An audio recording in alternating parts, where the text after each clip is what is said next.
that it? All right.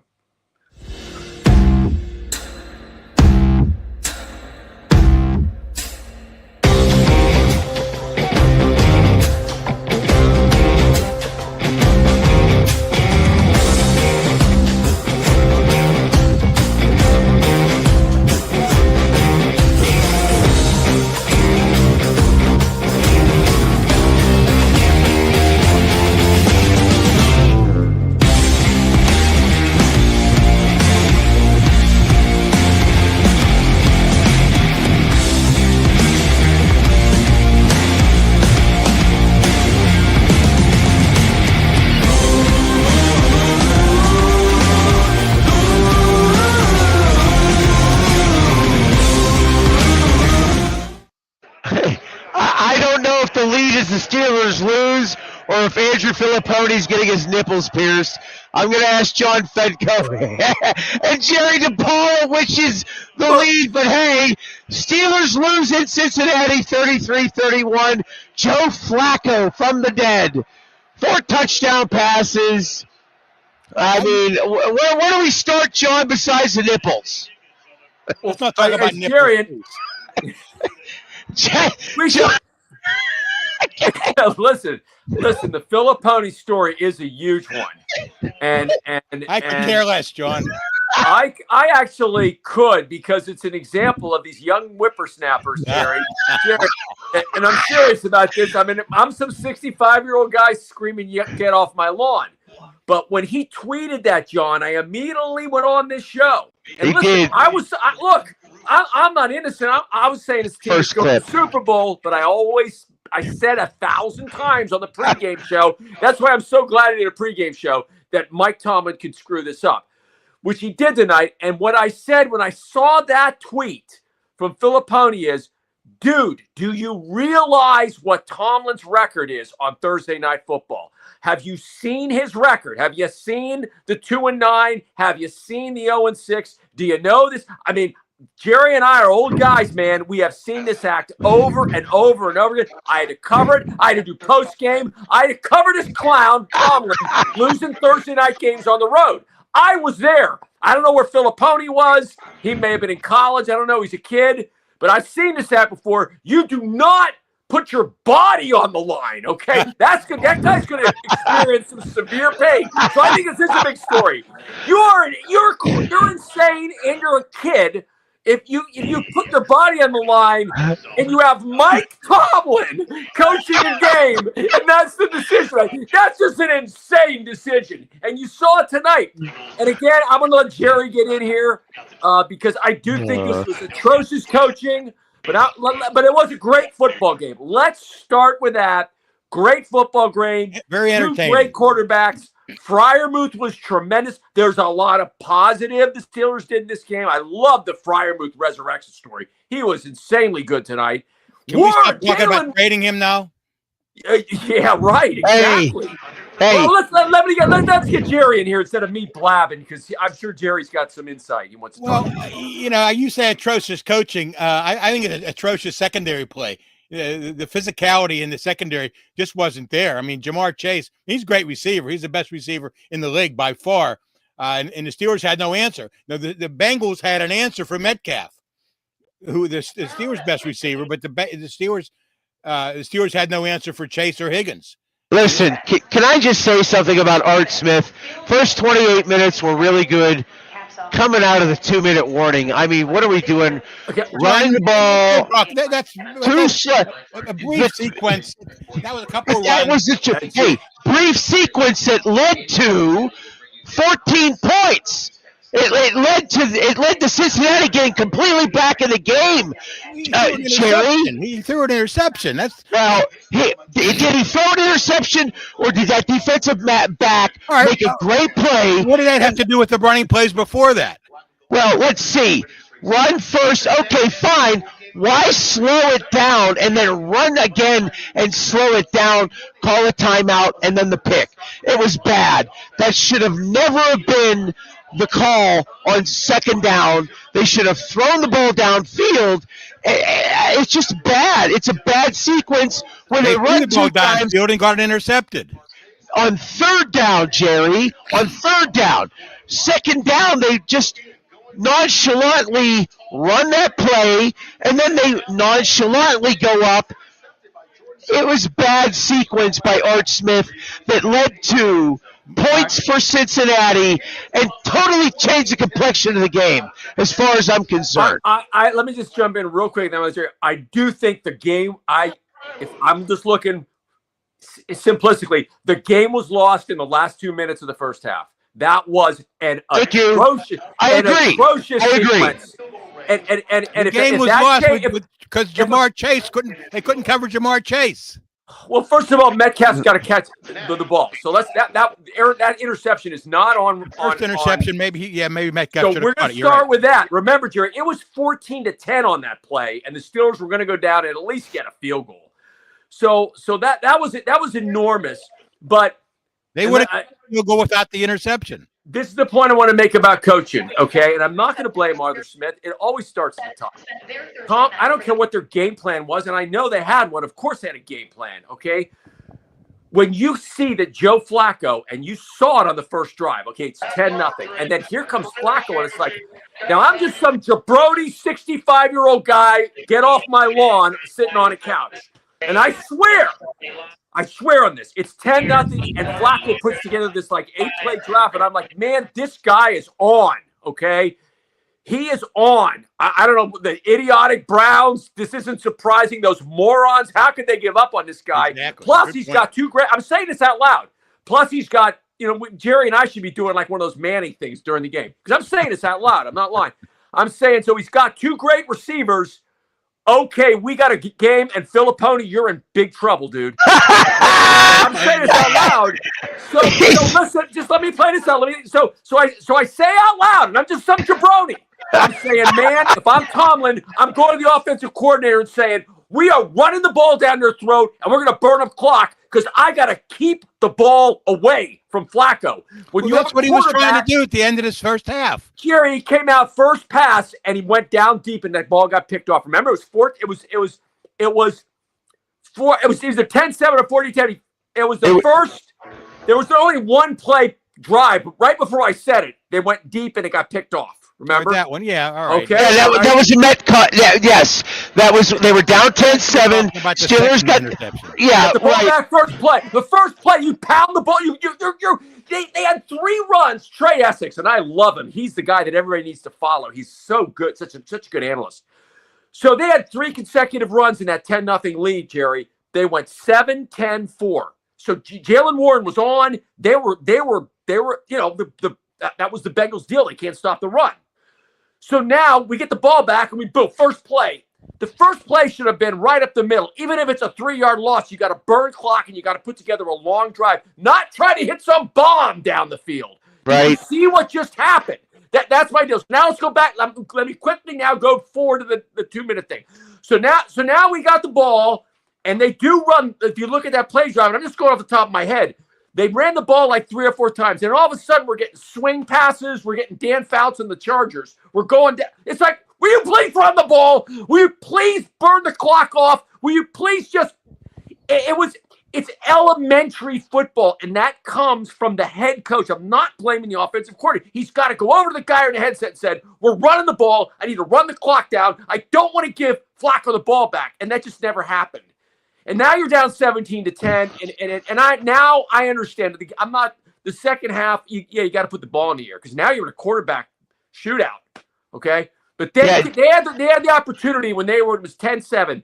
They had the opportunity when it's 10-7 when you got to win that game. We are pounding the ball down your throat, and if you want to lose by stopping the run, which they wouldn't have, then you lose. But you give the ball to Flacco, and he's going to do what he did.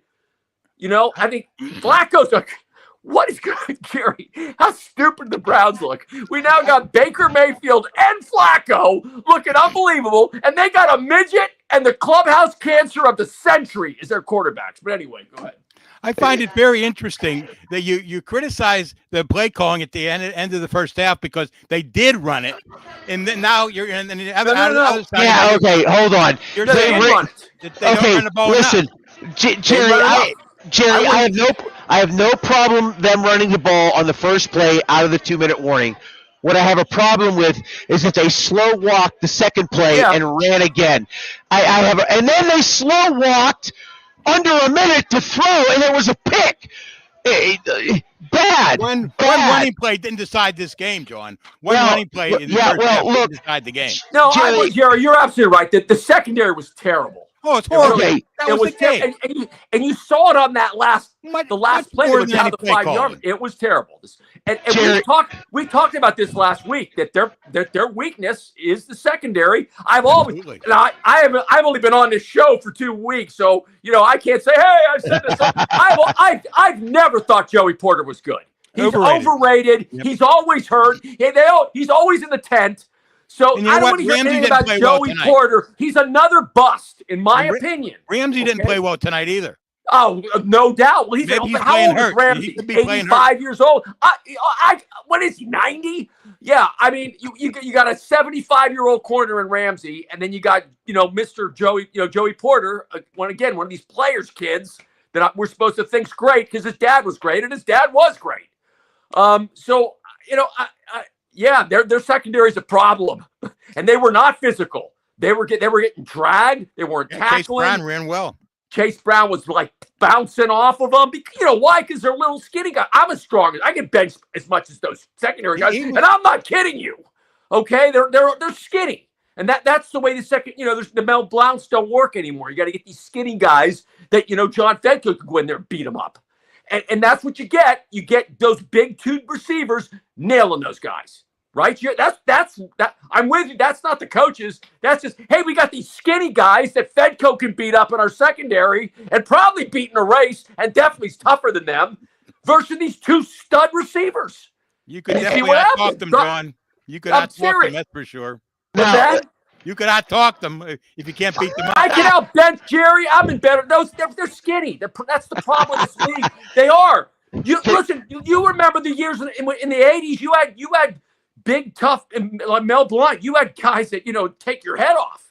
Right. These guys couldn't tackle 75-year-old lady crossing the street. And you saw what happened when they went up against 2 great receivers. They got smoked. Okay. So I still say. You run the ball early on, and you take control of this game, and it's different. But maybe I'm wrong. Let me just be fair here. Out of that 2-minute warning with 1:58 to play, 5-yard run to Jaylen Warren. Okay, fine.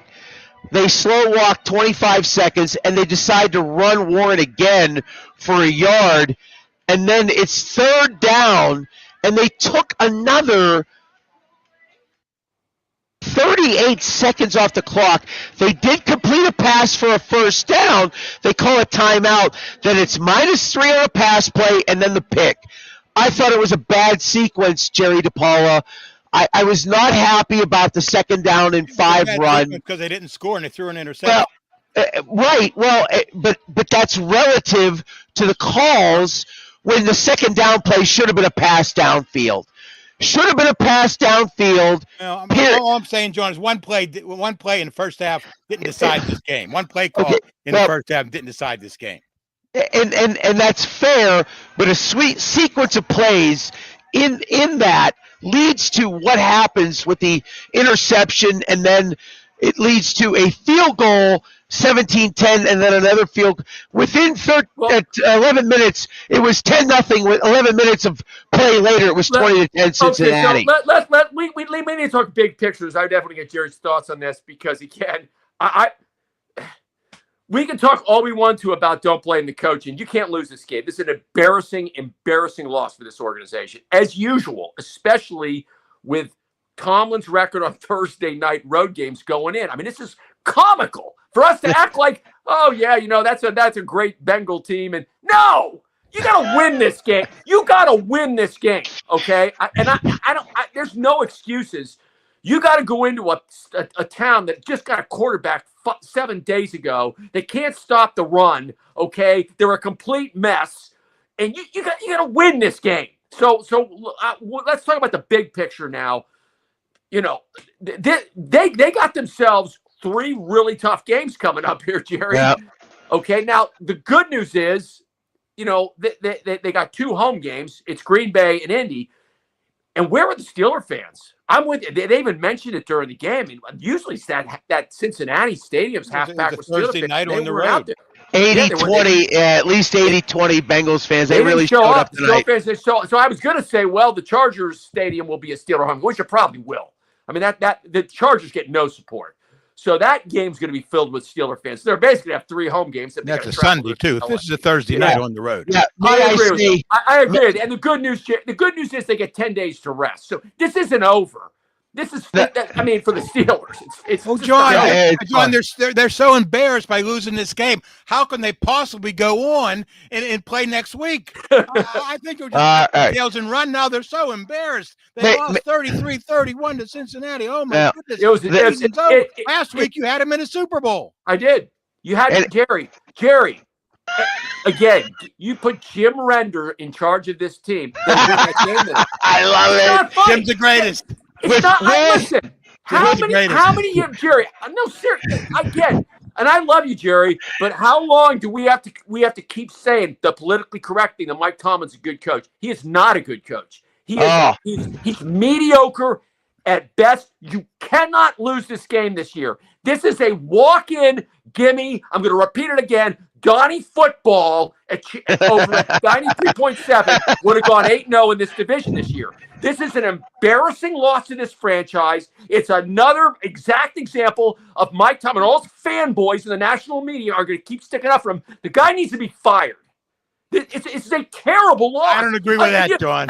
So you can make fun of me and everything. Jerry, I'm an old man. I've watched this guy coach. I watched him win the Super Bowl, then go back to him, and then be an absolute disaster since then. I will say, big game, can't win a playoff game. When you put it at home, you put it on the road. Now he's got the big. Wait, let me finish. Because you took shots at me. He's got the biggest gimme in the history of the National Football League. This is the worst division I've ever seen, and I'm not exaggerating on that.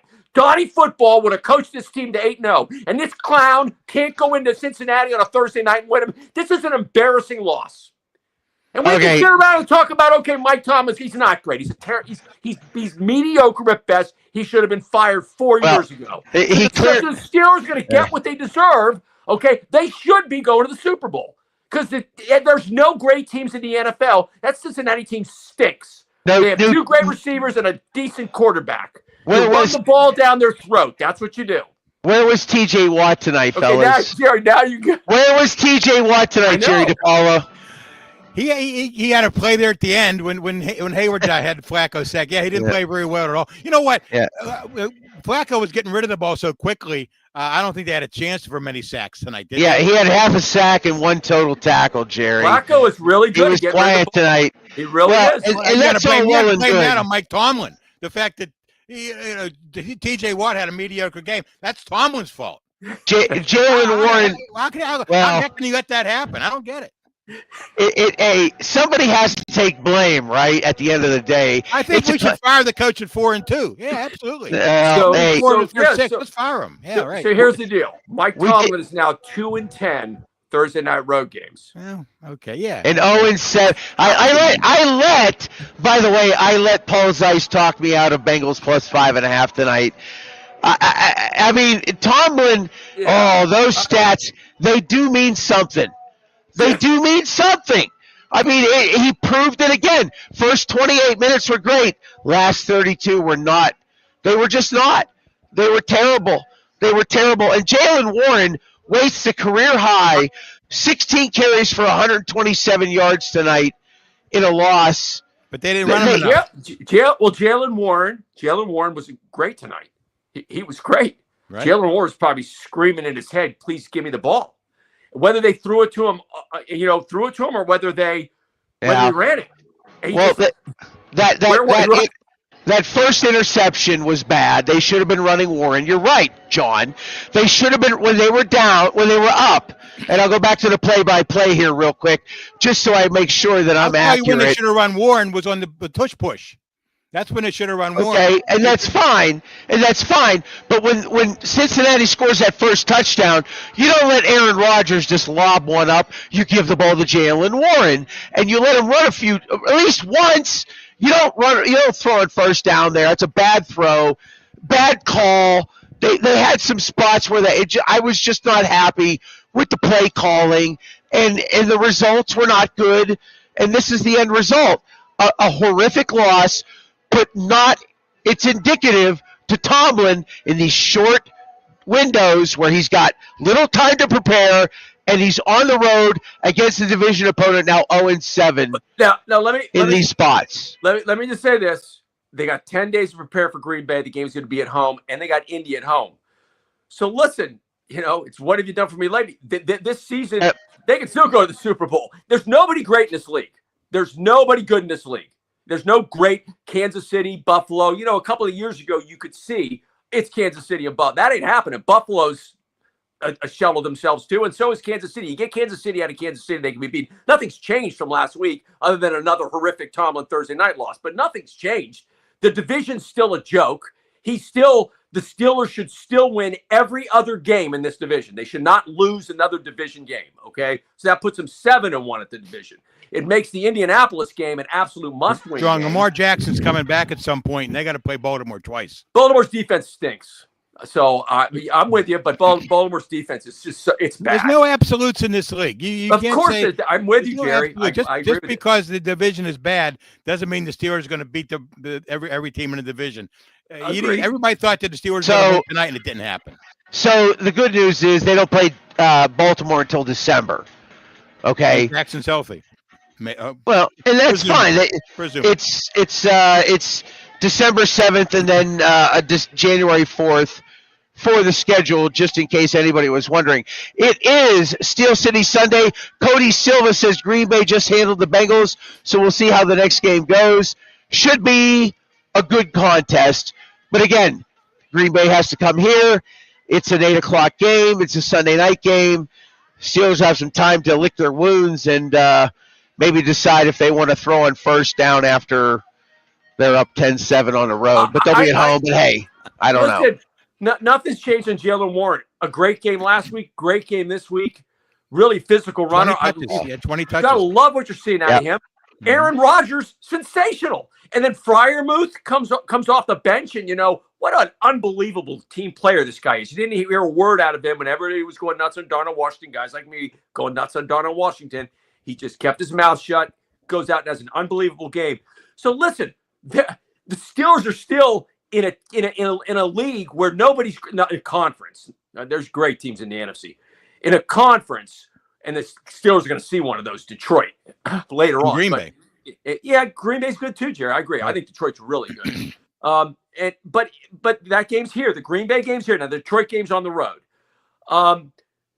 The Steelers are as good as anybody in this. Still, it's just another horrific loss.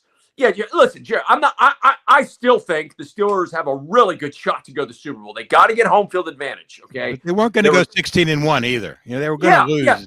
Yeah. I mean, I know I went nuts. I'm so tired of this, of making excuses for Tomlin.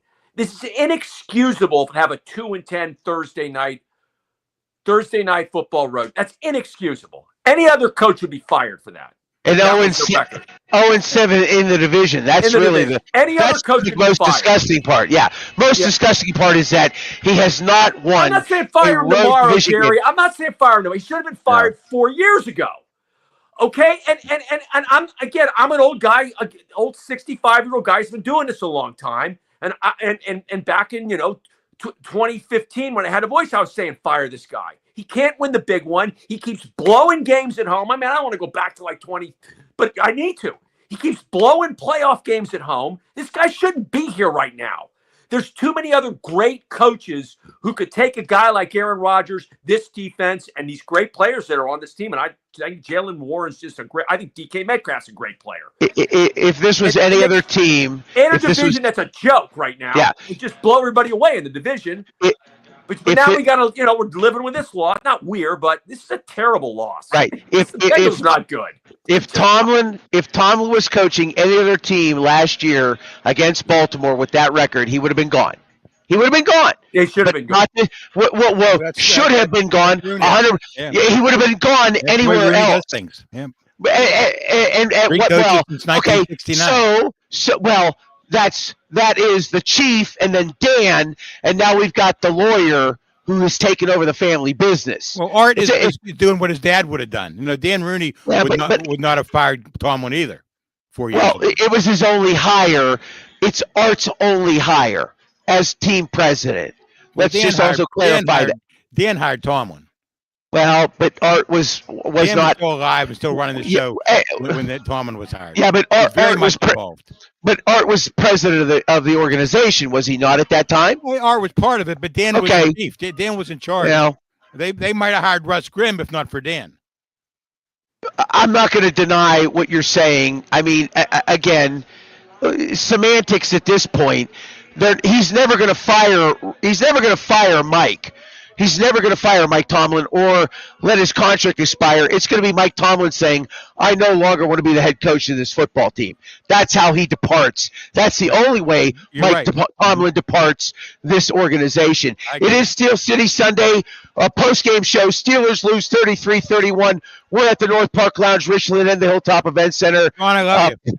Well, hey, we're going to go another. You're the greatest, Jerry. Jerry, the Thursday night losses have driven me insane. I've seen too many of them. I've covered too many of them. Did you ever have to go out there and cover them, Jerry? They're nightmares to cover these Thursday night losses. Yeah, I don't mind when they lose. It's I don't mind. Fun game to watch. I don't mind either. Except they would pay me to give an opinion on football, and again, this has been going on. That's what's so comical about this. Jerry, and I want to make this clear. If Tomlin was like a third-year coach and this happened, this be a different conversation. But I think John Phillips wants to 2-10 Thursday night on the road. That's not a coincidence. There's something seriously wrong with what he's doing preparing this team. I don't know what else to tell you. I agree. It is something, but I also have to tell you this: the bar is completely empty, and we probably need to wrap up here in the next couple minutes. Really? I'm very serious. Thank you very much. Yeah. No, I am too, but there's nobody here, Jerry or John. Last thoughts. You got 30 seconds. Jerry DePaula first. All right. It was a fun game to watch. Very entertaining. They lost the game. Who cares? There's how many games left? There's 11 games left in the season. Aaron Rodgers. We didn't even talk about Aaron Rodgers tonight. Four touchdown passes. Yep. And he directed the one at the end of the game. It wasn't his fault that the Bengals kicked the field goal to win the game. He threw 2 interceptions, but the second one was not his fault. The guy Turner made a great play on that interception, or else the Steelers would have kicked the field goal there at the end of the half. So they're 4-2, but they got Green Bay's coming up. That's going to be an even tougher game, and I can really see them being 4-3 2 Sunday nights from now. John Fenko, your last thoughts. Love the glass half full. I love Jerry DePaula, and I'm with you. I thought there's a lot to be happy with. You love the Freiermuth game, love the Aaron Rodgers game, love the Jalen Warren game. I think they're going to beat Green Bay. They got Green Bay, Indianapolis at home. 2 weeks from now, we'll all be happy and we'll be throwing parties against. I think they're going to win the next 2 home games. So, it is another Mike Tomlin deal. He just can't win on Thursday night. But it's a bad conference. There's no great teams. And we got great. That's going to be a great atmosphere, that Green Bay game. And it's fun to watch. And again, like Jerry said, I'm glass half full. Aaron Rodgers was tremendous, and to see him going up against Green Bay is going to be awesome. And they're good. He's going to beat Green Bay. He's going to beat Green Bay. The secondary. They better fix. He's going to be. I know, Jerry, but he'll still find it. The Steelers will win that game, and then we'll all be. Then the only guy that'll be hurt will be Filippone. He'll still be recovering from whatever is going to happen to him, because that's going to be. Listen, I've been texting him the last hour. He's shut up right now. I just want to know if we're going to. I love Jerry DePaula. Jerry. I'm so glad he's on this show, because I know I'm crazy, but Jerry is the voice of reason. Only Jerry DePaula. If only we could have this party in that room with all those records in a couple weeks. How about that? The Beatles in mono. Oh, I love it. That's great. Jerry DePaula, John Fenko. Oh, yeah, of course he does. I hope so. What are we talking about? Guys, thank you. They're wiping everything down. We got to get out of here. All right. I got to wrap up. John Fenko, Jerry DePaula, John Phillips, Bill Aikens, you got anything you want to add to this? Can I say one thing? I would. Of course you can. Let's end on a good note. I would not want to be Andrew Filippone tonight. I love it. I said I want to broadcast live from this NIPS event. I don't want to see it. I do. I don't want to see that. I want to be there for that Jerry, one. Would you? I do not want to see it. Are you in on that, Jerry? I don't want to see it. I definitely don't want to see it. I have no interest in seeing it. No interest in talking about it. No interest in hearing about it anymore. All right. Again. With that being said, Sunday. These crazy kids. We'll see you on the 26th. Steelers and Packers. Oh, it's going to be awesome. From the North Park Lounge, Richland, and Hilltop Event Center, and Archmason Restoration, archmasonryinc.com. Good night, everybody. Good night, guys.